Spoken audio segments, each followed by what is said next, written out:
The Newsboys' Strike of 1899 was a unique, unprecedented event in which two very unlikely opponents, the newspaper tyrants in New York City and the paper delivery boys, were in conflict.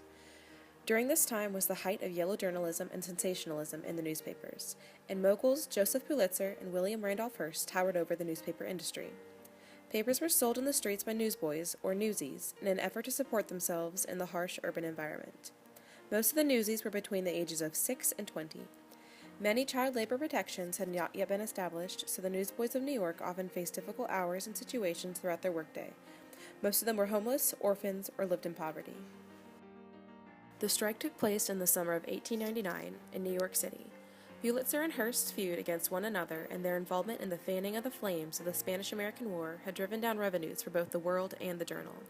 So on July 21, 1899, in an effort to keep newspaper prices low, both Hearst and Pulitzer raised the wholesale price for the newsies from 50 cents to 60 cents per 100 newspapers that they would then be required to sell. In response, the newsboys refused to sell their papers and formed a union and coalition against two of the most influential newspaper tyrants in the century.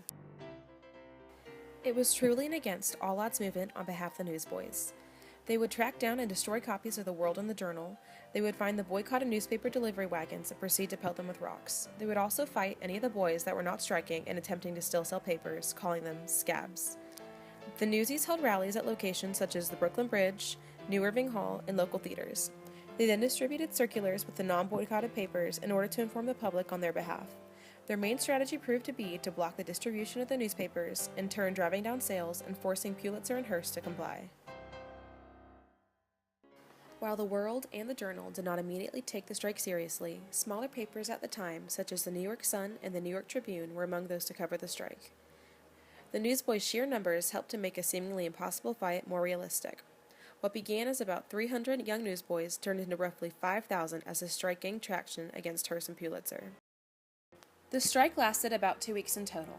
By its end, the newsies had brought down circulation of the boycotted papers from over 360,000 to about 125,000. Without the newsboys to distribute their product and their business is suffering, Hearst and Pulitzer realized they needed to take action. While they did not lower the price of the newspapers, they instead agreed to buy back all the papers the newsies were not able to sell.